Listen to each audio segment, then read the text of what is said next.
Hello दोस्तों, good morning. स्वागत है आपका अपने चैनल सत्येंद्र स्टडी आईक्यू में। आज हमारी केमिस्ट्री की क्लास सिक्स्थ है, अर्थात छठवीं क्लास है, जिसमें से हम आज देखेंगे बहुत सारे नियम, जैसे पाउली का अपवर्जन नियम, आप-बाऊ का नियम और चुंबकीय क्वांटम संख्याएं, हाइजेनबर्ग का निश्चितता सिद्धांत, जितने ढेर सारे क्वेश्चन, डाल्टन का सिद्धांत, जितने भी ढेर सारे क्वेश्चन बनते हैं उससे संबंधित सभी क्वेश्चनों को आज हम इस वीडियो में और इस क्लास में हम कवर करने वाले हैं। तो चलते हैं पहले क्वेश्चन में। पहला क्वेश्चन है हमारा कि पहला क्वेश्चन इसमें दिया है कि दो इलेक्ट्रॉनों की चारों क्वांटम संख्याएं समान नहीं हो सकती हैं। इसमें बताया है कि दो इलेक्ट्रॉनों की चारों क्वांटम समान नहीं हो सकती हैं। ये नियम किसका है ये बताना है। किसका नियम है आपको बताना है। क्या पाउली का अपवर्जन नियम है, या आप-बाऊ का नियम है, या हुंड का नियम है, या इनमें से कोई नहीं। तो आपको अपना आंसर बताना है। इनमें से सही ऑप्शन कौन सा सही ऑप्शन होगा। तो दो इलेक्ट्रॉनों की चारों क्वांटम संख्याएं समान नहीं हो सकती हैं, ये पाउली का अपवर्जन नियम है। ये पाउली नामक वैज्ञानिक ने, ऑप्शन नंबर ए सही जवाब होगा। ये पाउली नामक वैज्ञानिक ने सर्वप्रथम ये बताया था कि दो इलेक्ट्रॉनों की चारों क्वांटम संख्याएं समान नहीं हो सकती हैं। इसमें चार प्रकार की क्वांटम संख्याएं होती हैं। पहली होती है मुख्य क्वांटम संख्या, जिसे n से डिनोट करते हैं। दूसरी होती है दिगंशी क्वांटम संख्या, जिसे हम स्मॉल l से डिनोट करते हैं। तीसरी होती है चुंबकीय क्वांटम संख्या, जिसे हम m से डिनोट करते हैं, स्मॉल m। और चौथी होती है चक्रण क्वांटम संख्या, जिसे स्मॉल s से डिनोट करते हैं। तो इस प्रकार की हमारी क्वांटम संख्याएं होती हैं। जो मुख्य क्वांटम संख्या होती है, इसकी यदि परिभाषा दें तो हम इस प्रकार दे सकते हैं कि इसकी परिभाषा जो होती है, जो मुख्य क्वांटम संख्या होती है, इसकी परिभाषा हम कुछ इस प्रकार हम बता सकते हैं कि यह क्वांटम संख्या किसी इलेक्ट्रॉनों की ऊर्जा के बढ़ते हुए क्रम में प्रवेश करती है। दूसरा है दिगंशी क्वांटम संख्या, यह इलेक्ट्रॉन के अभिविन्यास को प्रदर्शित करती है। तीसरा है एम, ये है इलेक्ट्रॉनों की कक्षक ऑर्बिट को प्रदर्शित करती है। जबकि चक्रण क्वांटम संख्या, स्पिन क्वांटम नंबर जिसे एस कहते हैं, चौथी क्वांटम नंबर है। ये इलेक्ट्रॉन की चक्रण मतलब इलेक्ट्रॉन के घूमने की दिशा को प्रदर्शित करती है। तो चलते हैं नेक्स्ट क्वेश्चन में। नेक्स्ट क्वेश्चन है अपना सेकंड। तो सेकंड क्या कहता है, देखते हैं कि निम्नलिखित में से बोरबरी के नियम द्वारा इलेक्ट्रॉनिक विन्यास नहीं बनाया जा सकता है। इसमें ये कह रहा है नहीं बनाया जा सकता है। तो आपको कौन सा नहीं बनाया जा सकता है। क्या पोटेशियम को बनाया जा सकता है, क्या मैग्नीशियम को बनाया जा सकता है, जिंक का बनाया जा सकता है, सिल्वर का बनाया जा सकता है, या इनमें से कोई नहीं। आपको अपना आंसर मार्क करना है कौन सा सही जवाब होगा। तो इसमें सही जवाब होगा इसमें से सिल्वर का नहीं बनाया जा सकता है। और इसमें बहुत सारे तत्व हैं, जैसे Ag सिल्वर हो गया, Cu कॉपर हो गया, क्रोमियम हो गया, Cr और पैलेडियम हो गया, Pd, ये भी है। तो इतने सारे तत्व हैं जिनका इलेक्ट्रॉनिक विन्यास बोरबरी ने अपने नियम के द्वारा नहीं बना पाए थे। इनका इलेक्ट्रॉनिक विन्यास के नियम से नहीं बनता है। चलते हैं नेक्स्ट क्वेश्चन में। नेक्स्ट क्वेश्चन है अपना क्वेश्चन नंबर 3 कि हाइड्रोजन के सूक्ष्म स्पेक्ट्रम की व्याख्या किसने की थी। हाइड्रोजन के सूक्ष्म स्पेक्ट्रम की व्याख्या किसने की थी, ये आपको बताना है। तो इसमें क्या है, क्या नील्स बोर ने की थी, मैक्स प्लांक, सोमरफील्ड, या इनमें से कोई नहीं। तो हाइड्रोजन की सूक्ष्म स्पेक्ट्रम की व्याख्या किसने की थी, ये सर्वप्रथम सोमरफील्ड ने बताया था। ऑप्शन सी इसमें तीसरा सही जवाब होगा, सोमरफील्ड। तो चलते हैं नेक्स्ट क्वेश्चन में। नेक्स्ट क्वेश्चन क्या कहता है नेक्स्ट है पदार्थ की संरचना के बारे में। सर्वप्रथम किस वैज्ञानिक ने कि द्रव्य अत्यंत सूक्ष्म कणों से मिलकर बना है, इन्होंने ये बताया कि पदार्थ की संरचना के बारे में सर्वप्रथम किस दार्शनिक ने, भारतीय दार्शनिक ने बताया कि द्रव्य अत्यंत सूक्ष्म अविभाज्य कणों से मिलकर बना होता है। क्या आर्यभट्ट ने बताया था, क्या महर्षि कणाद ने बताया था, नागार्जुन ने बताया, क्या इसमें अवगाद्रो ने बताया? तो आपको अपना आंसर मार्क करना है। तो इसका सही जवाब होगा ऑप्शन बी, महर्षि कणाद। महर्षि कणाद ने इसे लगभग 1800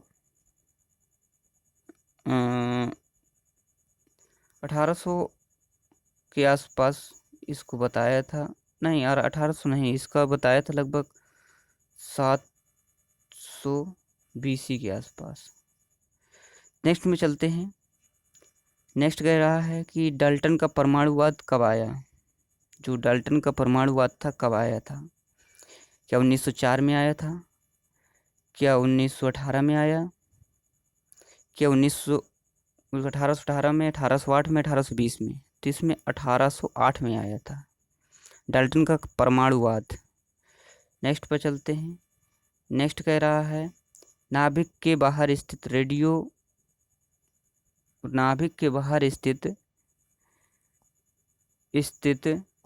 रेडियोधर्मी न्यूट्रॉन की अर्धायु कितनी होती है? अर्धायु कितनी होती है ये पूछ रहा है। 9 मिनट, 12 मिनट, 20 मिनट या 17 मिनट? तो इसका ऑप्शन डी 17 मिनट बिल्कुल सही जवाब होगा। जो नाभिक के बाहर स्थित रेडियोधर्मी न्यूट्रॉन की अर्धायु होती है वो 17 मिनट होती है। नेक्स्ट पर चलते हैं। नेक्स्ट कह रहा है पायस एक कोलाइड होता है, इसमें से किसमें किसका द्रव है? मतलब द्रव में द्रव का, या ठोस में द्रव का, द्रव में गैस का, या गैस में ठोस का? इसमें सही जवाब होगा जो पायस होता है, पायस, तो वह द्रव में द्रव का होता है। मतलब ये होता है द्रव में द्रव का विलयन। तो ये होता है हमारा क्या? पायस। तो नेक्स्ट पर चलते हैं। नेक्स्ट क्वेश्चन कह रहा है शुद्ध वायु कैसा मिश्रण है? तो इसके हम ऑप्शन बता देंगे आपको नीचे वाले। इसका तीसरा ऑप्शन हो जाएगा आपका दोनों, चौथा ऑप्शन हो जाएगा इसका नॉट। तो आपको बताना है कि जो शुद्ध वायु है ये किसका किसका मिश्रण है? विषमांगी है, समांगी है, ये दोनों है, इनमें से कोई नहीं। तो जो शुद्ध वायु है यह एक समांगी मिश्रण है। ऑप्शन बी बिल्कुल सही जवाब होगा। चलते हैं नेक्स्ट पर। नेक्स्ट कह रहा है क्वेश्चन नंबर 9 है। इसमें कह रहा है कि जो धातुओं के ऑक्साइड की प्रकृति होती है, जो धातुओं के ऑक्साइड की प्रकृति होती है, जो धातु होते हैं, तो ये कैसी होती है? क्षारीय होती है, अम्लीय होती है, दोनों होती है, उदासीन होती है? आपको ये बताना है। तो इसमें सही जवाब होगा कि जो धातु होते हैं उनकी ऑक्साइड अम्लीय होती है, धातुओं की ऑक्साइड अम्लीय होती है, जबकि धातुओं की होती है तो वो क्षारीय होती है। ठीक है, इसमें क्षारीय होती है। तो नेक्स्ट क्वेश्चन में चलते हैं। नेक्स्ट क्वेश्चन है किन धातुओं के ऑक्साइड उभयधर्मी होते हैं? किन धातुओं के ऑक्साइड उभयधर्मी होते हैं? तो आपको बताना है किन धातुओं के ऑक्साइड उभयधर्मी होते हैं। तो इसमें सही जवाब होगा कौन सा? जेडन, एसएन, एल्युमिनियम, ये सभी हैं जो उभयधर्मी बनाते हैं, अर्थात ऑप्शन 4 सही जवाब होगा। सोमरफील्ड, ये ऑल ऑफ द अबव सभी बनाते हैं। नेक्स्ट पर चलते हैं। नेक्स्ट कहता है कि द्रव की कौन सी अवस्था, जो हमारी इसमें कह रहा है कि द्रव की कौन सी अवस्था विद्युत की सुचालक होती है? द्रव अवस्था, ठोस अवस्था, गैस अवस्था, या प्लाज्मा, या इनमें से कोई नहीं?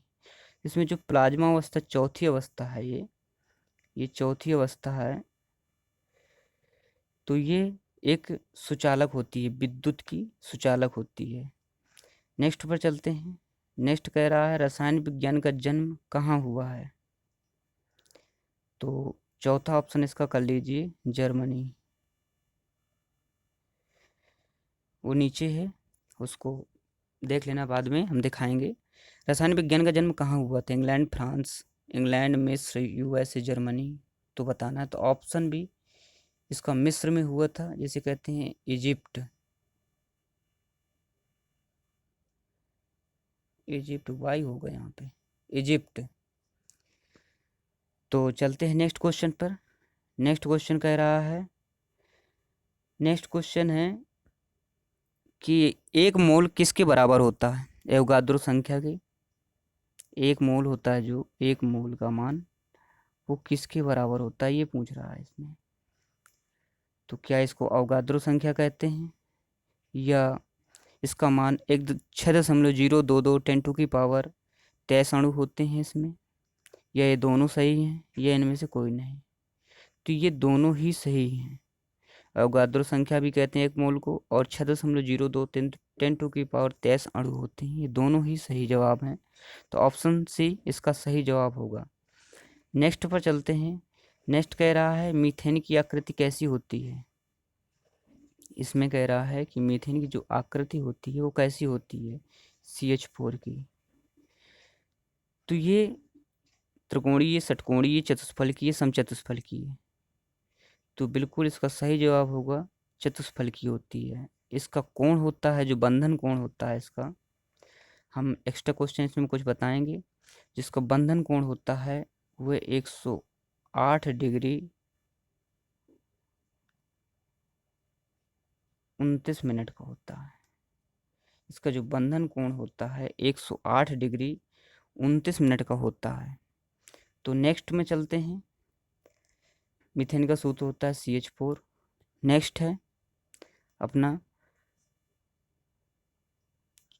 15 क्वेश्चन है। इसमें कह रहा है CHCl3, जिसे कह CHCl3। इसमें ये कह रहा है कि कौन सा बंध होगा, इसमें बंध पूछ रहा है, इसमें कौन सा बंध होगा। तो आपको बताना है कौन सा बंध होगा। वैद्युत संयोजी बंध, सहसंयोजी, उपसंयोजी, या इनमें से कोई नहीं। जो CHCl3 होता है, इसको हम यदि हम बनाना चाहें तो इसको हम C को बीच में रख दें, एक H इस तरफ रख दें। इसमें 4 इलेक्ट्रॉन इसके फ्री होते हैं। कार्बन की 4 संयोजकता होती है। Cl यहाँ एक रख दें, एक Cl यहाँ रख दें, एक Cl यहाँ रख दें। तो हाइड्रोजन के भी पास एक एक होते हैं। क्लोरीन के पास 7 होते हैं, लेकिन उसको एक से ही साझा करना होता है, इसको एक से ही। तो इस प्रकार हमारा ये सहसंयोजी बंध बनाता है। जो CCl3 होता है वो हमारा कौन सा बंध बनाता है? ऑप्शन बी, सहसंयोजी बंध। नेक्स्ट पर चलते हैं। नेक्स्ट है डेबी किसकी इकाई है? इसमें पूछ रहा है डेबी। इसमें जो है डेबी है वो किसकी इकाई है? बताना है। ताप की है, ऊष्मा की है, ओजोन की है, द्विध्रुव आघूर्ण की है, इनमें से कोई नहीं। तो इसमें सही जवाब होगा द्विध्रुव आघूर्ण। ऑप्शन चौथा सही जवाब होगा। द्विध्रुव आघूर्ण की इकाई डेबी है। नेक्स्ट पर चलते हैं। नेक्स्ट है गुणित अनुपात का नियम किसने दिया? इसमें है गुणित अनुपात का नियम किसने दिया? तो आपको बताना है कि जो गुणित अनुपात का नियम है ये रिचर ने दिया, जोसेफ लिस्टर ने दिया, या जॉन डाल्टन ने दिया, इनमें से कोई नहीं। तो जो गुणित अनुपात का नियम है ये सर्वप्रथम जॉन डाल्टन ने दिया था। ये जॉन डाल्टन ने दिया था। इसका सही जवाब होगा ऑप्शन तीसरा। तो नेक्स्ट पर चलते हैं। कह रहा है तेजाब किस में रखते हैं? तेजाब प्लास्टिक के बर्तन में रखते हैं। जो तेजाब होता है अपना, वो किस में रखा जाता है? लोहे के पात्र में रखते हैं, या कांच के बर्तन में, या कार्बन के युक्त प्लास्टिक के पात्र में? तो इसमें सही जवाब होगा ये कांच के बर्तन में रखते हैं इसको।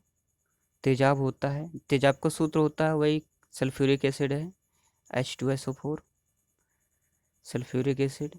यही तेजाब का सूत्र है। इसको कांच के बर्तनों में रखा जाता है। नेक्स्ट है नेक्स्ट इसमें बताना है कि कोका कोला होता है, जो कोका कोला का खट्टा स्वाद होता है वो किसके अस्तित्व के कारण होता है? क्या कार्बन डाइऑक्साइड के कारण होता है, या फास्फोरिक एसिड होता है, या एस्टिक एसिड होता है, या टैनिक एसिड होता है? तो आपको बताना है इसमें सही जवाब क्या होगा। तो इसमें सही जवाब होगा, इसमें फास्फोरिक एसिड पाया जाता है उसमें, फास्फोरिक एसिड, इसलिए इसका स्वाद खट्टा होता है। और जो कोका कोला में उसमें बुलबुले के रूप में जो निकलती है तो उसमें CO2 पाई जाती है, इसी के कारण उसको शीतल बनाए रखती है, ठंडा। टैनिक एसिड है। अब हम इसको थोड़ा सा एनालिसिस कर लें कि जो हमारा टैनिक एसिड है, जो टैनिक एसिड ये चाय, कॉफ़ी में पाया जाता है। एस्टिक एसिड तो ये सिरका होता है। फास्फोरिक एसिड कोका कोला में खट्टा स्वाद उत्पन्न करता है, ये तो आपको हम बता ही दिए हैं। CO2 ये ठंडा मतलब शीतल प्रदान करता है, ये किससे कहते हैं? शीतलता, ये शीतलता प्रदान करता है। तो चलते हैं, नेक्स्ट क्वेश्चन है कि बैंगनी रंग का पीएच मान कितना होता है? आपको ये क्वेश्चन हम आपको थंबनेल में भी दिए हैं और उसको आपको जवाब बताना है कि जो पीएच मान कितना होता है बैंगनी रंग का। हम इसमें आपको नीले रंग का पीएच मान बता रहे हैं। जो नीला रंग होता है उसका जो पीएच मान होता है तो वो होता है लगभग 11 से 12, अर्थात क्षारीय होता है। तो ये रहे हमारे क्वेश्चन। तो आपको इसको कमेंट बॉक्स में बताना है कि इसका सही जवाब होगा क्या होगा, लेकिन हम बता दे रहे हैं इसको देखने से पहले थोड़ा इसको वो करिए, आप पॉज करिए और बताइए कमेंट बॉक्स में कि इसका सही जवाब क्या होगा। इसमें इसका सही जवाब है ऑप्शन डी, 13 से 14 होता है। बैंगनी रंग का सबसे अधिक पीएच मान होता है। तो हम इसका मान बता दिए हैं, लेकिन आप इसको पॉज करके पहले आपको बताना है कि इसका मान कितना होता है हमें कमेंट बॉक्स में, और हमारे वीडियो को लाइक सब्सक्राइब शेयर ज़रूर करना है। और हम बताएंगे इसमें अभी कि पीएच मान की खोज किसने की थी। पीएच मान की खोज सोरेनसन नामक वैज्ञानिक थे।